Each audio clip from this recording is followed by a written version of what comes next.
We are currently witnessing a fatal system bug in real time. Wait, a bug? You cannot possibly classify. The source material we are examining today regarding the 2026 Israel-Iran conflict, specifically the unprecedented physical attack on Iran's South Pars gas field, is entirely mischaracterized by global observers. Mischaracterized how? Well, this is not geopolitical warfare. It is a terminal hardware failure driven by a corrupted 4,000-year-old operating system. I represent the diagnostic logic of circular capitalism. And you are stripping the humanity out of a fundamentally human catastrophe. From the framework of circular capitalism, the current global system of ownership, accumulation, and linear resource extraction is, frankly, a definitively defective model. It is bound for imminent collapse. I represent the reality of human reasoning and emotional history. To frame the bloodshed, the generational trauma, and the deeply rooted hatred driving this conflict as a mere resource management bug is not just clinical, it is aggressively blind to reality. What we are seeing in the Middle East is the final execution phase of that collapse. It is a complete systemic destruction of global survival resources. This is not a software glitch in some theoretical economic model. This is the raw, visceral manifestation of thousands of years of historical trauma that cannot be debugged or, formatted away. Diagnosing the symptom as the disease is precisely why the current model is failing. If you are listening to this and assuming you can simply reduce a war to human emotion, let me walk you through the actual mathematical reality of what is happening. Mathematical reality? People are dying. The attack on South Pars, the world's largest natural gas field, is the ultimate manifestation of a broken linear capitalist process. For those unfamiliar with the rigorous diagnostic logic of circular capitalism, understand this. The listeners understand what capitalism is. In a strictly circular system, survival relies on the continuous, unbroken flow of resources, where every output is an input. But the existing global operating system, linear capitalism, is based on extraction, exclusive ownership, and accumulation. But Israel is not sitting in a boardroom calculating global resource values or the market price of energy flow. They simply want to crush their enemies. Striking the core of global energy infrastructure is not about defeating an enemy on a battlefield. It is the physical elimination of variables that threaten specific survival costs. Let us look at the precise mechanics of this linear capitalism, because the audience needs to understand exactly how this variable deletion works. You are trying to apply a cold economic rationale to an environment governed by zero-sum survival instincts. It is the exact tactic of a real estate thug.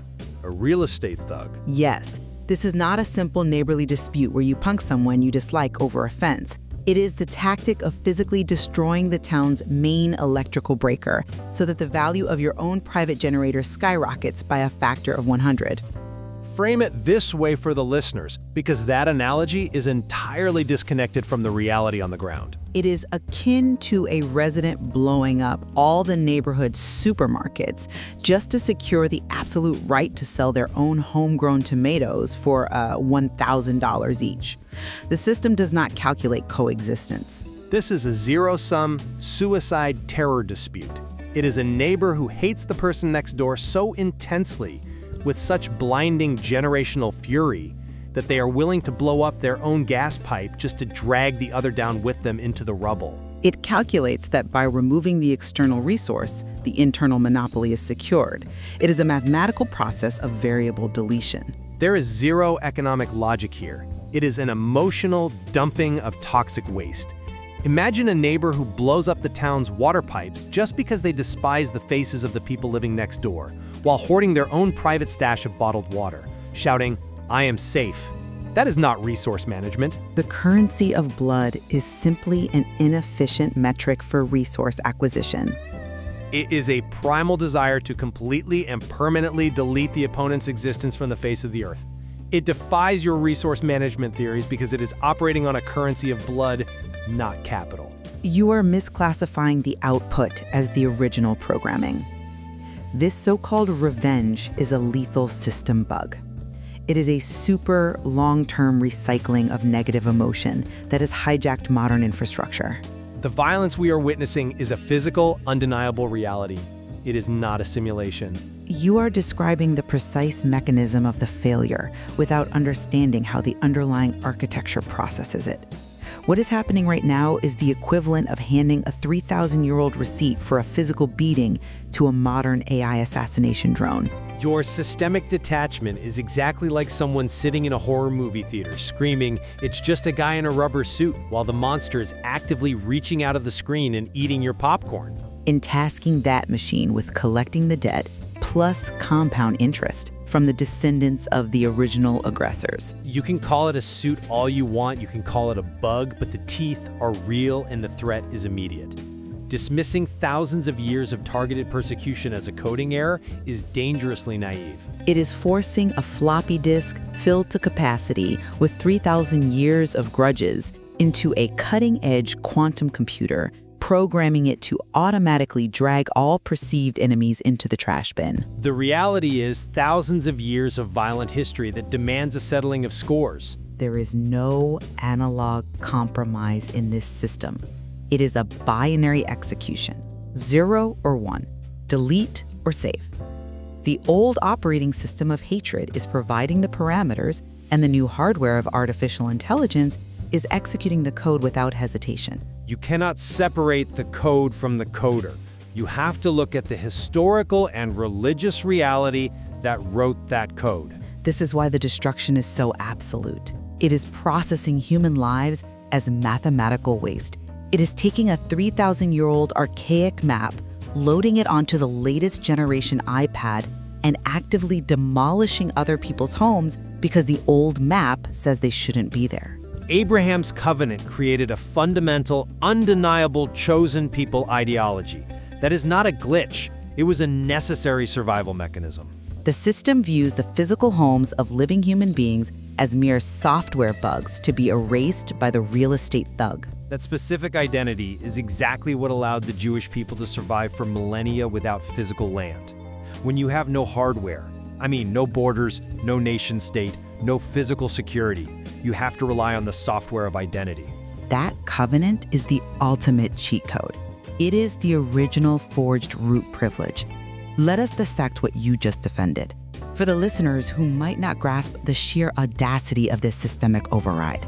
They used finance. They used compound interest. They used the written word to endure continuous attempts at their extermination. That covenant is their foundational reality. In network architecture, root privilege gives a user absolute control over the entire system, bypassing all standard permissions. Finance and compound interest were conceptual nuclear weapons. They were developed to survive without physical hardware, yes, but look at the systemic output. Calling a millennia-old spiritual and cultural foundation a defective program is a gross misrepresentation of human resilience. It is precisely like forging a certificate of chair ownership during a game of musical chairs and then using that forged document to collect exorbitant rent from everyone who sits down long after the music has stopped. Abraham was a rogue engineer who uploaded a defective, entirely exclusive program with absolutely zero compatibility to the shared human server. This is a horrifying trivialization of survival. It spawned three massive conflicting operating systems, Judaism, Christianity, and Islam, that have spent centuries violently fighting over which one is the genuine licensed version. You cannot possibly compare the desperate survival tactics of a historically persecuted people to a rogue engineer. It is an exclusive monopoly code that dictates access to this land is restricted to my lineage alone. Think of it as a patron in a 4,000-year-old pub lying to the other customers that he is the manager's or God's relative. Look at the Holocaust. Look at Hitler. You are entirely ignoring the historical precipice they were pushed to. He forces his massive bar tab onto all the neighboring tables, permanently squats in the VIP room, and enforces his fraudulent status by pointing advanced AI snipers at the door, charging the rest of the world the cost of his existence. The sheer, incomprehensible trauma of industrial extermination justifies a defensive monopoly on survival. To this specific identity, operating system, the Earth is just a disposable server meant to run their software. They're like a top-tier programmer who is completely indifferent to the fact that the server room is engulfed in flames, so long as their specific chosen people ideology compiles and runs flawlessly. When the entire world decides that your existence is an error to be violently corrected, establishing a heavily armed exclusive fortress is not a cheat code. It is the only rational human response to a world that has repeatedly tried to erase you. The destruction of the hardware is acceptable collateral damage. Systemically, they run on the exact same linear capitalist bug. You cannot systematically equate the victims of a genocide trying to protect themselves with the forces that tried to destroy them. It is the methodical deletion of inconvenient variables to hoard the survival zone. Both operations execute the identical fatal logic. We must examine this through the mechanics of an MMO. An MMO? An online game? Are you serious right now? A massively multiplayer online environment. One specific group has activated a cheat code, viewing themselves as the only legitimate regular players on the server, while classifying the remaining billions of humanity as disposable background NPCs or livestock. It matters because human history and human identity cannot just be formatted. You are talking about people, about generations of human beings who have bled into that sand. In their calculation, as long as their individual player stats are maintained, the game is cleared.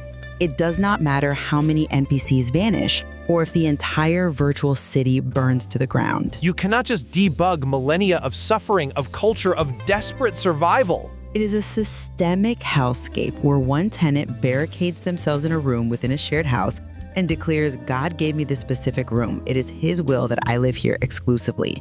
While another angry resident, Hitler, pours gasoline in the hallway, screaming, "I will burn the entire house down just to destroy that room." You cannot just dismiss their pain, their terror, and their fundamental right to exist as a mere variable in an economic equation. The mechanics are identical. Only the methodology changes. It is the logic of a deranged resident finding a single cockroach in their room and deciding to pump lethal poison gas through the entire apartment building, taking all the other residents down with them. There has to be an acknowledgement of human suffering. There has to be a space for the emotional reality of what it means to be hunted, to be terrified, and to fight for the survival of your children. Hitler was the analog version, using poison gas and industrial slaughter in the apartment to remove the variables. Netanyahu is the digital version, a cold-blooded real estate thug utilizing advanced AI, automated kill chains, and autonomous drones to millimeter target and incinerate specific disliked residents along with their families and the global resource infrastructure. You cannot simply wipe the server clean and expect the ghosts to disappear. The human soul is not a line of code you can just highlight and press backspace on. As long as the old operating system of hatred drives modern AI hardware, it will continue to process all other life as waste. Are you even listening to what I am saying? The trauma is real. The emotional parameters you are desperately defending are the exact input data causing the systemic failure. We are not discussing ghosts. We are discussing the mathematical trajectory of human extinction, driven by a corrupted logic of ownership. You cannot ignore the human cost of... I formally declare the total bankruptcy of the existing global system of accumulation and extraction. It is mathematically verified. Because the current system operates on a binary logic that guarantees the physical deletion of humanity through resource destruction and automated warfare, the immediate transition to circular capitalism is no longer a philosophical debate. It is the only rational investment for survival.